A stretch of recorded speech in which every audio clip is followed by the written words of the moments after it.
লোকে বলে সন্ধ্যা নামার পরে কেউ যদি বাঁশবনের দিকে যায় সে আর ফিরে আসে না। কত ছেলে হারিয়ে গেছে, কত গরু মোষ খুঁজে পাওয়া যায়নি, কেউ জানে না কোথায় গেল। গ্রামের লোকেরা বলে ওখানে ভূত থাকে, বিশেষ করে এক মহিলা ভূত, যে নাকি রাতে সাদা শাড়ি পরে বাঁশের ডগায় বসে কাঁদে। কেউ কেউ আবার বলে সে ডাকে,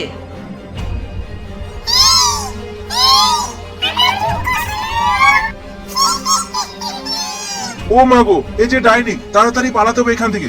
এই গল্প সবাই জানে, কিন্তু কেউ এর সত্য না মিথ্যা জানে না। তবে গ্রামের বয়স্ক মানুষরা জানে আজ থেকে 25 বছর আগে একটা ভয়ঙ্কর ঘটনা ঘটেছিল এই বাঁশবনে।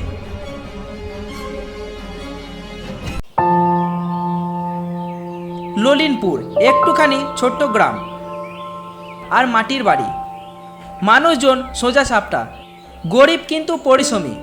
তবে এই জায়গাটা নিয়ে সবাই চুপ থাকে, একটাও কথা বলে না। এই জায়গাটা গ্রামের দক্ষিণ প্রান্তের একটা পুরনো বাঁশবন, লোকে বলে ভূতের বাঁশবন। সেই বাঁশবন ঘিরে অনেক গল্প, কান্না আর হারিয়ে যাওয়া স্মৃতি। গ্রামের প্রবীণ লোকজন বলেন, সন্ধ্যা নামার আগেই ওই দিক দিয়ে ফিরে আসিস, নয়তো আর দেখা পাওয়া যাবে না। 25 বছর আগে এই গ্রামেই বাস করত এক যুবতী মেয়ে চন্দনা। সে ছিল গরিব কৃষক রঘু কাকার মেয়ে। চন্দনা রূপ আর স্বভাব ছিল নজর কাড়া, শান্ত স্বভাব, চুপচাপ, সবসময় মানুষের সাহায্য করত। সবাই বলতো চন্দনা যেন জলের দুধ। একদিন সন্ধ্যায় চন্দনা বাড়ি ফিরছিল পাশের গ্রাম থেকে। সেই দিন ছিল পূর্ণিমা আর বাতাসে ছিল কেমন একটা অদ্ভুত গন্ধ। চন্দনা শর্টকাট রাস্তা নিতে গিয়ে ঢুকে পড়ে সেই বাঁশবনে। তারপর কেউ আর কোনোদিন তাকে দেখেনি। সেই রাতেই রঘু কাকার বাড়ি থেকে ভেসে আসে কান্না রোল। পাগল হয়ে গেলেন মা। পুলিশ ও গ্রামবাসী সবাই খুঁজল, কোথাও পাওয়া গেল না মেয়েটাকে। তারপর থেকে শুরু হয় বাঁশবনের কাহিনী। রাতের বেলায় কারা যেন বাঁশবনে কান্না করে। সাদা শাড়ি পরা মহিলা গাছের ডালে বসে থাকে, কারো নাম ধরে ডাকে।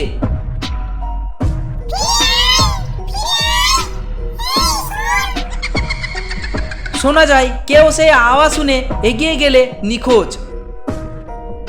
এই কাহিনী শুনে বড় হয়েছে গ্রামে নতুন ছেলেমেয়েরা।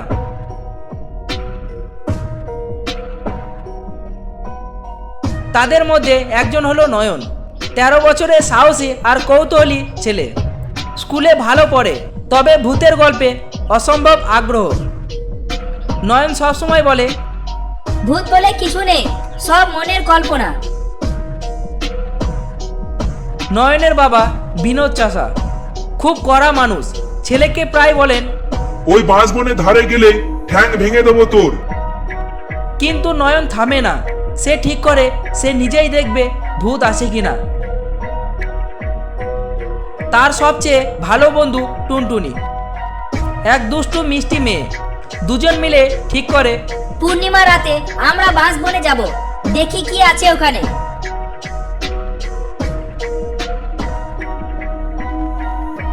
রাতে খাওয়া দাওয়া সেরে নয়ন আর টুনটুনি ধীরে ধীরে বাড়ি থেকে বের হয়।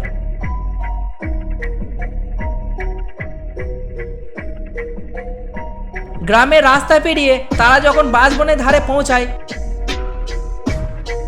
তখন রাত প্রায় 10:30। হঠাৎ একটা আওয়াজ, টুনটুনি কেঁপে ওঠে। শোন, আওয়াজটা কোথা থেকে এলো? নয়ন বলে, হাওয়া, হাওয়ার আওয়াজ। তুই চিন্তা করিস না, কিচ্ছু হবে না। টুনটুনি জোরে নয়নের হাত চেপে ধরে। বাঁশ গাছগুলো ঘন হয়ে এসেছে, আলো ঢুকছে না ঠিকঠাক। টুনটুনি ফিসফিস করে, এই চন্দনা কি সেই মেয়ে?